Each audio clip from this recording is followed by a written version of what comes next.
and hang out with us on our blanket with kittens. Howdy, and welcome to the Bar SC Ranch, where you will experience our journey of running a family business, caring for animals, and doing life together. Subscribe now and be inspired here at the Bar SC. So Ashley, here we are with our barn kittens. Yes, we are. Tell me a little bit about kittens. Apparently they stick to everything with their little claws, and they don't sit still very well. But otherwise, these kittens are a little over a month old, about a month and a half now. I think they're just now at the cutest stage because they're now able to move around. When kittens are born, their eyes and their ears are closed, so they're just little tiny, like, furry peanuts that can only scream. I'll be right back. We lost one. Wait, the other one is leaving too. Oh, so we have a lot of cats around the ranch. How many do you think that we have all together? Too many. Far too many. No, we love all of our cats here.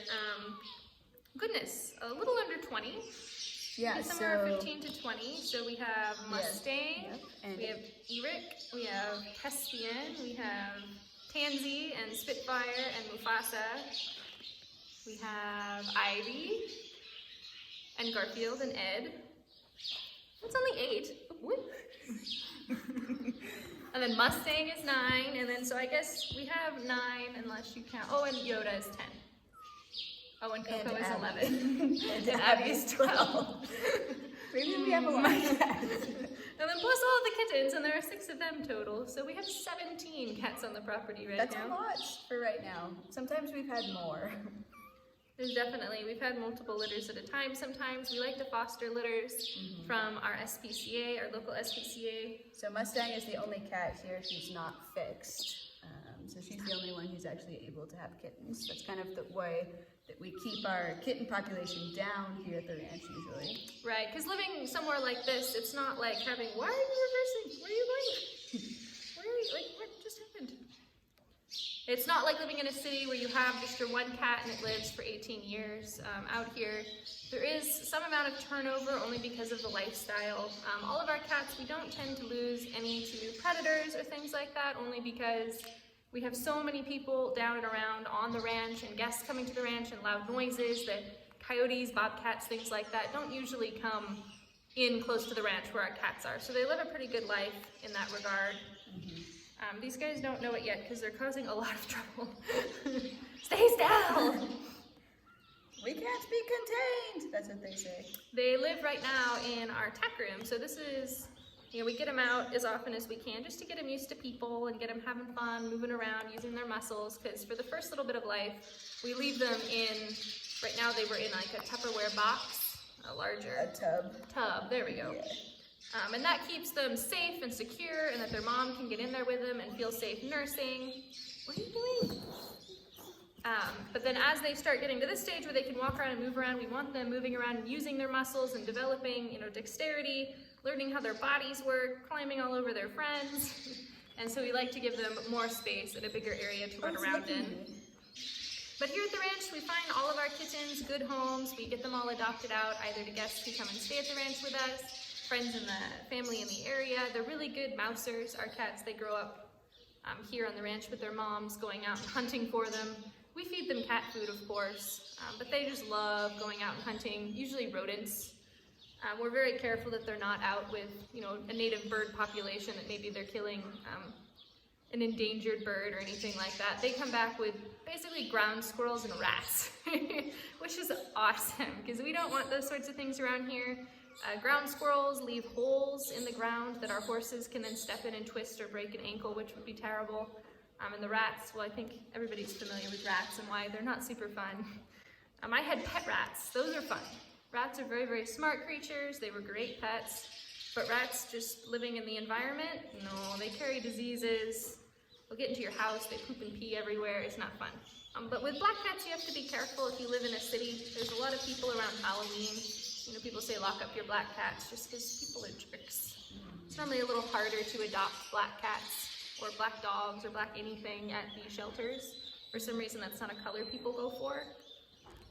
So if you look into it, sometimes you can find like certain months they'll give you cheaper adoptions on black dogs or cats. So I always go for that because I'm all for a cheaper adoption.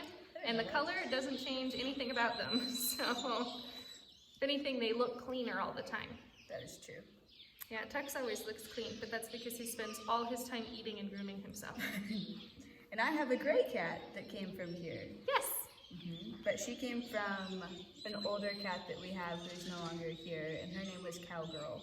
And Cowgirl was Mustang's mom. So her cat, even though it's younger than my cat, is my cat's aunt. It's a little weird, but Cats you know. can be strange. But in certain litters, sometimes you'll have a runt or one cat or dog that does exceptionally well.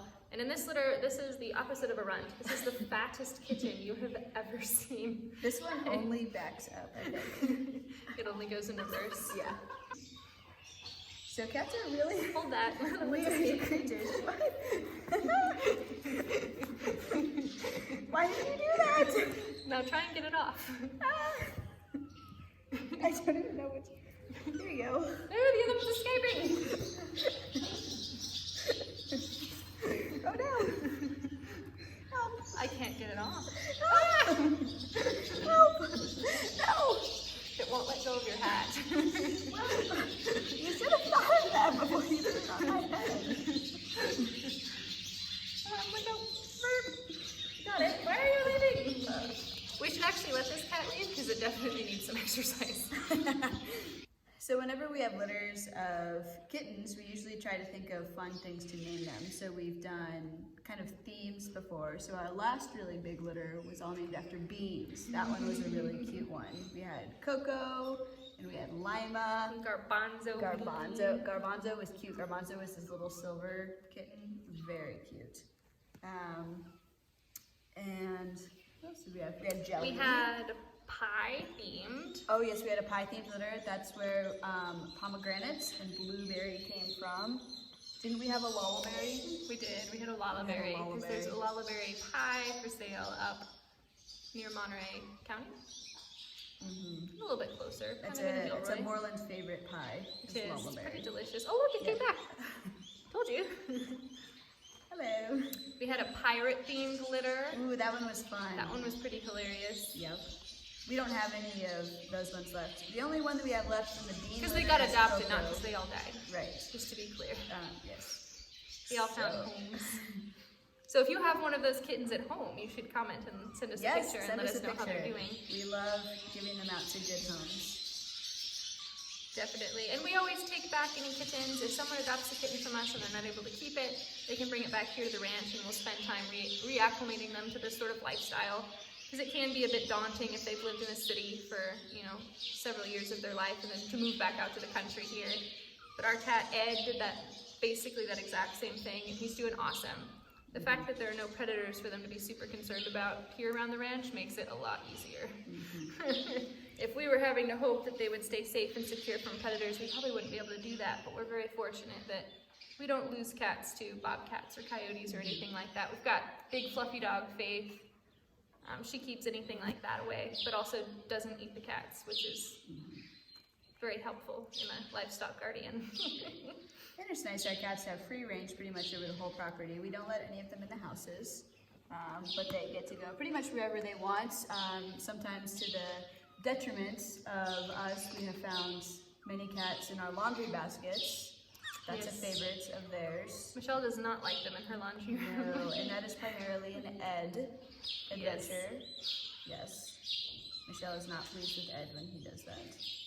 Sometimes we'll also find them in the tents. Oh yes, in the In the middle of the night, you will wake up with one in your sleeping bag and go, I don't even know how this happened. Yes, actually during camp, one of our summer camps a few summers ago, I was in the tents with a bunch of campers in the middle of the night, and I woke up to one of the girls saying, Grace, I think that there's a cat in here, and I pulled Pomegranate out of her sleeping bag, out of the bottom of her sleeping bag. He had decided that he wanted a nice warm place to go. Not a bad idea. No, I mean, he's very friendly. He wasn't going to hurt the camper or anything like that. All of our cats are very friendly. She actually thought that it was quite cute and kind of wanted to keep him in there, but we decided that was not a great idea. There weren't enough cats for everybody to have a sleeping bag cat, so That is true. couldn't play. Hey, I like this shirt. Don't do that. Ah! What are you doing? It's like a game. Keep the cats on each other. You can't put the fat one on top of everybody else. They're doing okay so Poor far. little gray one. It's like a stack the kitten game. It's impossible to win, but yet you just want to keep playing. You cannot contain them. It's not possible. And then Yoda came. Yoda was one of Abby's litter, Yes. right? Yeah. And Yoda had a little eye infection. Sometimes kittens will get that. And so Kylie actually adopted Yoda and did all of the treatment that he needed, which was just a lot of eye drops. So you've probably seen Yoda in some of our videos. And his eye looks a little bit droopy, a little bit runnier. There's nothing wrong with it now. It's not causing any pain. But that's just left over from when he was a kitten having a pretty bad eye infection. But Yoda's actually one of our favorite cats because he's so friendly. I think he actually thinks that he's a human sometimes. Because Kylie spent so much time with him. She slept with him. She would put him on her shoulder and walk around with him like that all day. So he'll still try and sit on your shoulder, even though he's like 3 times the size. Oop. Let me fix it. There you go. But he's one of our favorite cats here. He's one of my favorite cats here. I like him. Garfield is one of our older tomcats. He is such a Large cat. He's a very large cat. He's very kind for a tomcat. He'll come up and rub his head against you and purr and purr. It's like this big, deep, like, It's very cute. It's a little bit hilarious. But Something just feels okay when Garfield's around. Like if I'm walking around at nighttime and Garfield's there, it's like, I'm safe. Not sure what he would do against like a crazy kidnapper or something, but it does make me feel better. Yeah. I feel like he's got that handled. But Garfield recently has been sleeping on top of our snake's cage, where there's a heat lamp. So he's been all snuggled up on top of the cage. Hopefully he won't fall through. It's that very would funny. be entertaining to say the least. But he's getting a little old, needs kind of a nice place to sit and be warm. Yeah, tomcats, we always, we here at the ranch say, hey, spay and neuter your pets all you can. Garfield, was older when we first moved here. He wasn't just our cat, he was just kind of here. And so we just sort of left it. He's too old now. I mean, you could, but you really wouldn't want to. But he does just fine for his age. He's a little over 10 now, and that's really old for a tomcat. Being a tom or being not spayed does shorten your pet's lifespan, so we would definitely advocate for spaying and neutering your animals, especially those that are living around your house. You're going to get rid of a lot of the peeing behavior, any kind of aggression that sometimes will pop up. And as long as everybody's spayed or neutered, they don't have the hormones telling them they need to behave a certain way around one another. They can just coexist. And cats, they're not herd animals or really group animals, but as long as they can each go their own way at different times of the day, they're super happy snuggling up in front of our house or in the barn. Yoda and his mom Abby still cuddle. You'll find them if you come out here in the middle of the night to check on something. They're cuddled up. It's very cute. And then Spitfire and Tansy and Ivy hang out by the house. They loaf, that's what I call it, when they put all of their feet underneath them to keep them warm. You must and they loaf. loaf, they look like little loaves of bread. Do you loaf? It's very cute. Apparently we just have too many animals. But is it really too many? If they're all happy and healthy, I think it's just enough. No such thing as too many. That's If you odd. cannot care for them, it's too many. Please get help. Send help! Send help! We might need help. This is a little too many cats for me. Thanks so much for hanging out with us and our kittens. We hope you enjoyed our video. Check back soon to see how these little guys grow up. If you enjoyed this video, we'd love to hear from you. Like and subscribe and leave comments about what you might like to see in future videos. We'll see ya back on the ranch.